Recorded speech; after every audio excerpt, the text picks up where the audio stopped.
السلام عليكم ورحمة الله وبركاته. أهلا وسهلا بكم. كان في مفاجأة تعتبر مدوية وقلب الدنيا جوه الكيان. الأيام الماضية بدأت بعض الأصوات من جوه الكيان ترفع صرخات تحذير قوية جدا، وبتعلن عن خوف كبير جدا من مواجهة ممكن تكون وشيكة وعلى وشك الانفجار مع الجيش المصري. مش بس خوف من مجرد تحركات صغيرة، لكن من خطة شاملة ممكن تحط المنطقة بالكامل في قلب أزمة كبيرة.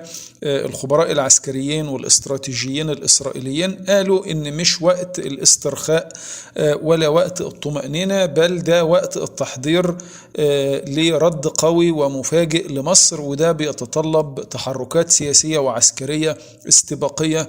قبل ما نكشف إن الوقت فات في قلب التحليلات دي، وقف محلل عسكري داخل الكيان اسمه يائير أنس بخر وقال حاجة هامة جدا. قال لو قررنا نفهم نوايا الخصم من خلال مشاعرنا وتوقعاتنا هنكون في ورطة كبيرة جدا. علشان نعرف نتصرف صح لازم نبص على أفعالهم وقدراتهم الحقيقية، مش على كلامهم. مصر زي ما بيقول مش بس دولة عقدت معاهدة سلام مع الكيان، لكن الاتفاق ده مش سلام بارد، لا ده مليان تناقضات.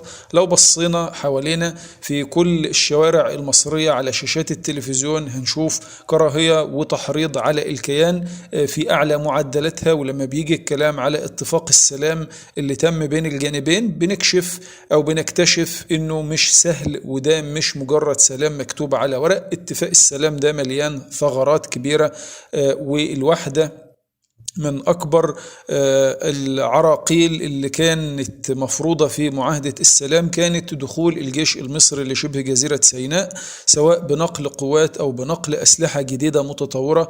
في الحقيقة مفيش تفسير غير أن ده نوع من الاستعداد حاليا لمواجهة عسكرية في المستقبل مع الكيان.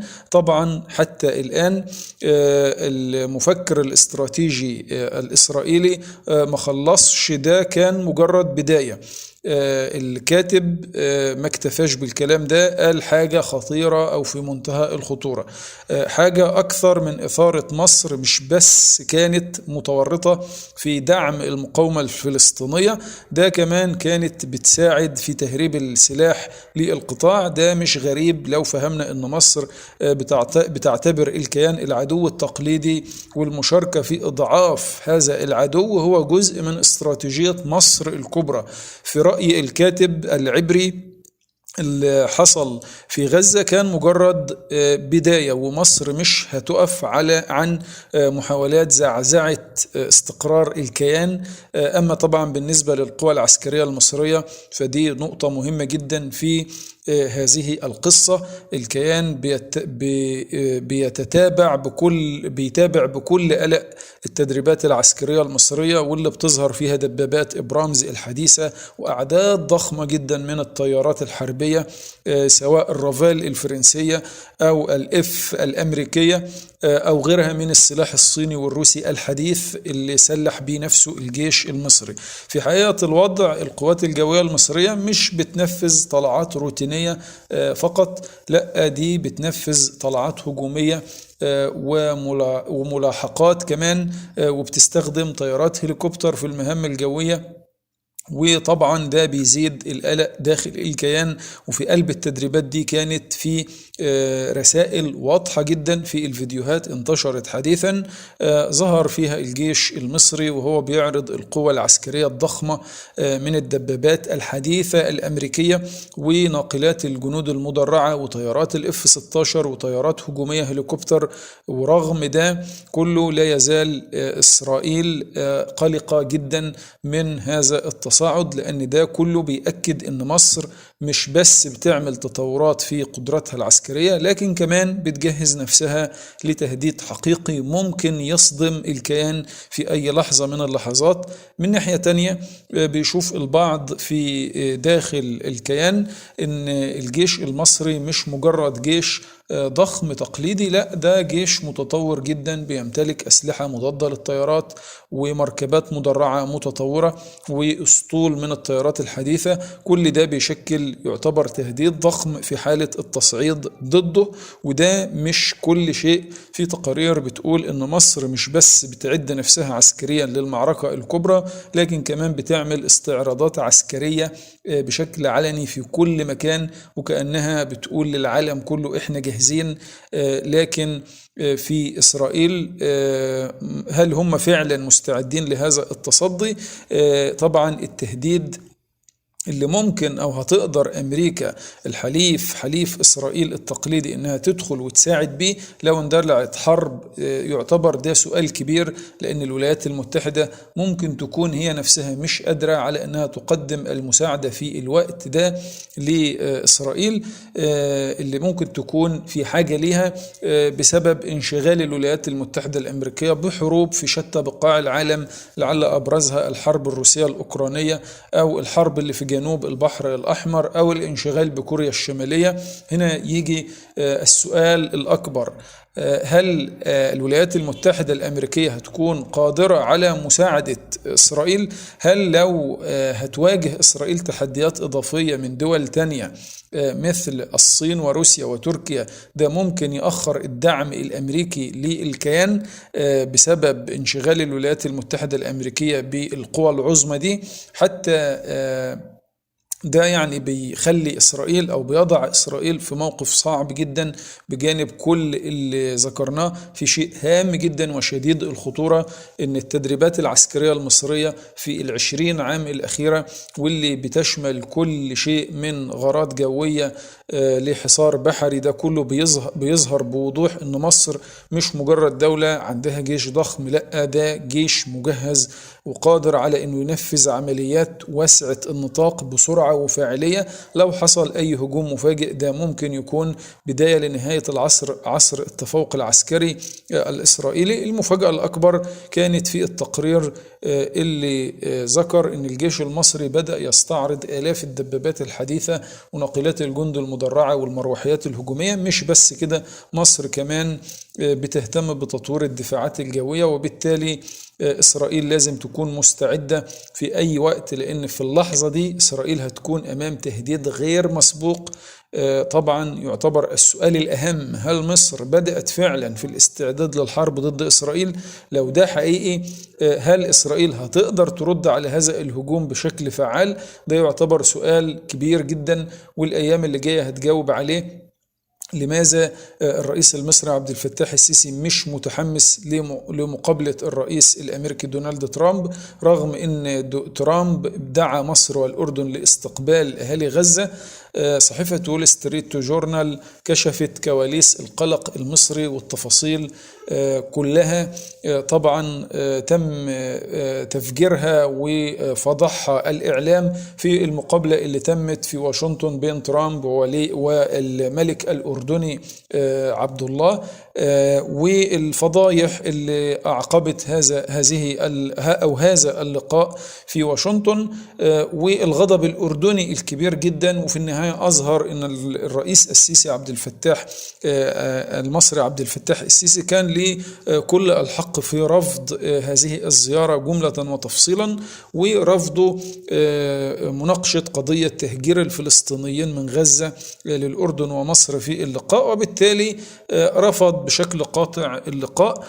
حتى يعني ممكن وزارة الخارجية المصرية والدبلوماسية المصرية اكتشفت أن ممكن يتم إعطاء التصريح للرئيس المصري زيارة واشنطن وما يتمش إدراج قضية التهجير الفلسطينيين، ويفاجأ الرئيس السيسي بطرح القضية ووضعه أمام الأمر الواقع. لذلك رفض الزيارة جملة وتفصيلا، ويعتبر كان أكبر رد على الجانب الأمريكي من الجانب العربي بالكامل الرد المصري، اللي أوقف هذه المهزلة اللي كان بيتلفظ بها ترامب كل يوم في تصريحاته البلهاء اللي بيخرج بيها على مختلف وسائل الإعلام. مكملين معاكم، لسه معانا تفاصيل وأخبار مدوية ونارية في تفاصيل الفيديو ومفاجآت خطيرة جدا. لكن قبل ما نكمل، يا ريت دعمك للفيديو بلايك واشتراكك في القناة، وتشير الفيديو في كل مواقع التواصل الاجتماعي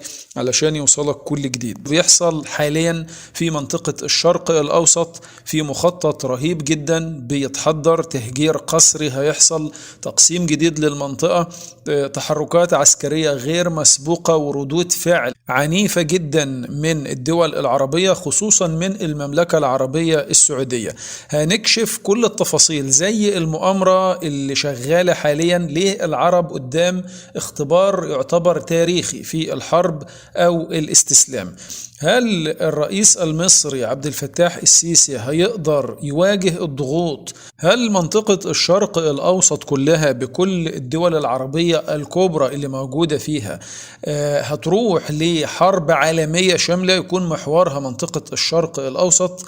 هل احنا قدام نكبة فلسطينية جديدة أمام الكيان في حالة هستيريا في منطقة الشرق الأوسط بعد الإعلان المصري اللي رفض قاطع لتهجير الفلسطينيين بشكل قسري لشبه جزيرة سيناء؟ بدأ دونالد ترامب يفكر في كارثة جديدة يضرب بها المنطقة العربية. قرر وفجأة أنه يضم قطاع غزة للنفوذ الأمريكي، قرر يضم غزة، بدأ يتكلم عن تحرك للجيش الأمريكي أنه هيبدأ يتحرك، والدول العربية هترد على الكلام اللي صدر من دونالد ترامب وأعلنه. لما أعلنها بشكل صريح في شيء ما نقدرش نقول عنه أنه تسريب، لا ده كان تصريح رسمي من رئيس أكبر دولة في العالم. الأخطر أن الجيش الأردني بدأ يتحرك، إسرائيل بتستعد، العالم كله مستني رد مصر النهائي على خطة ترامب. ترامب بيلعب لعبة تعتبر لعبة نفسية. هل في صفقة سرية بتنطبخ دلوقتي؟ والأهم مصر هترد ازاي على فيديوهات المتتالية لدونالد ترامب في معلومات هتفتح عينيك على اللي بيحصل فعلا في الكواليس. الحلقة دي تعتبر من أخطر الحلقات اللي قدمناها لكم في قناة مباشر الأخبار، لأنها بتخص في الأساس المنطقة العربية، منطقة الشرق الأوسط. المشهد يعتبر كان صادم لكل الناس بجد. ترامب بعد ما وقف مع بنيامين نتنياهو بيقول بكل فخر هنضم قطاع غزة للولايات المتحدة الأمريكية. الإعلان بالكلام ده مش مجرد هزار، ده بجد الجيش الأمريكي هيدخل غزة بالقوة، وده معناه حرب مفتوحة مع كل المنطقة. فجأة كده كل حاجة بقت واضحة. الهدف مش بس قطاع غزة، الهدف هو إعادة رسم المنطقة بالكامل. الخطير بقى إن السيناريو ده مش بس كلام دونالد ترامب، ده تحرك أمريكي وإسرائيلي متفقين عليه الجانبين، ومش من وقت إعلان ترامب نتنياهو هذا الإعلان الخطير، لا ده من سنين خطة التهجير القسري للفلسطينيين. والمخطط الأساسي بيقول إن الجيش الأمريكي هيدخل غزة يطرد الفلسطينيين ويوزعهم على الدول العربية، سواء في شبه جزيرة سيناء أو في دولة الأردن المجاورة، هم يعتبر الأساس. أما الخليج العربي فهو اللي هيدفع الفلوس علشان يعوض الفلسطينيين عن بيوتهم.